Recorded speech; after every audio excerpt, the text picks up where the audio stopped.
Good afternoon, Dave here from Phoenix Holistic Wellness, and we're here to talk today about cold water therapy, our journey with it, reasons for doing it, and basically ways you can do it at home. So our story with cold water therapy really started probably about 3 years ago. I remember watching a bit of a documentary on the Iceman, Wim Hof, and from there started experimenting initially with cold showers. That went fine, and that was like hard, but you know, you get used to that. And then we moved on to our swimming pool, our old house. We started using that year round and going in the winter for 10 minutes in the morning, and that would get down to about 11, 12, 13 degrees. If that was good, but still not really cold enough. Then we started doing proper ice baths, and I was buying 9 bags at a time of ice from the service station, and we'd do that at home a couple of times a week, and that was fantastic too, really good. But it's a lot of ice, it's a lot of hassle, and we want to find a solution which is kind of just easier and having it available, it's something you can do every day if you want, because the benefits, as I'll discuss later, are just fantastic. So that brought us to what I'm sat on now, and this is our chest freezer, which we've converted into a permanent ice bath. So I'll just talk you through that. So first off, this is a Kogan freezer. I think it's 390 litres, I believe, and I think I paid somewhere around $350 for it. So I bought this, to be honest, because it was the cheapest freezer that I could fit in. It didn't seem a lot of point be spending a ton of money on a top of the range freezer when frankly all we're going to do is put water in it and sit in it. So that was the best deal going. But once you've got your freezer, that's not the end of the story. What you can't do, what you could do, but it's not a great idea, is just fill it up with water and start using it, because it will leak. This is a freezer, it's not designed to be filled with water. So that means you have to seal it.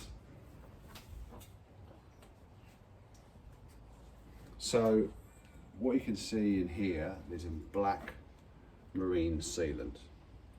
So the process I used was, firstly I used some white waterproof bathroom sealant, let that dry, and then we used this really heavy duty marine sealant, which obviously is waterproof. On top of that, horrible stuff, black and sticky, gets everywhere, and that has done an excellent job of sealing all the seams. So essentially, wherever there's a seam, you need to seal it, because the water will find a way through. In the bottom corner there, if you can see that, Kaz, that black blob there, that was actually a drain hole, which was great, because it sounded like a great idea that we could actually drain the water out of the freezer easily to clean, etc. Unfortunately, again, not designed to take all that weight of water, and that found a way out, so I had to empty it and reseal that. So that's the hard bit done. The sealing is really the only hard bit. That's it. Next, you've got to run it. So what you don't do, unless you like ice a lot, is just fill it full of water and turn it on, because you'll have an ice block in about 6 hours, and you won't be able to get in it because it'll be a solid ice block. So there's different ways you can do this. You can just get a timer which runs it for maybe 2 hours a day, which will probably work, but because ours is outside and the heat goes up and down, I end up using a thermostat, which I bought for the princely sum of $15 off eBay, and that allows me basically to set the temperature range.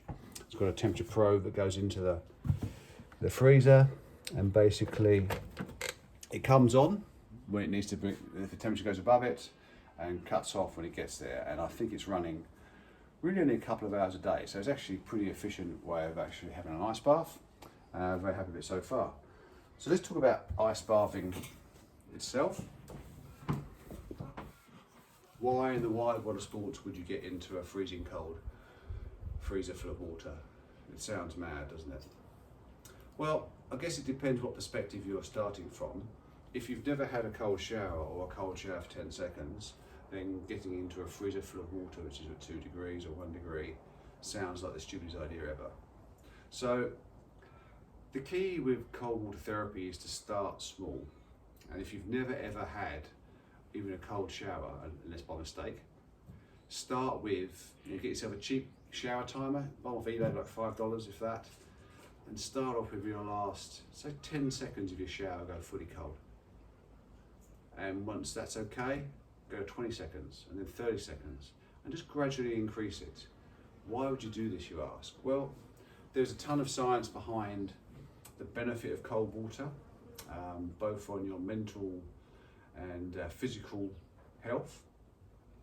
From a physical health perspective, there's been a ton of really good research done now talking about the benefits in terms of circulation, blood pressure, heart rate, killing off dying cells, and it helps your body produce these things called cold shock proteins, which are really important in kind of spring cleaning your body.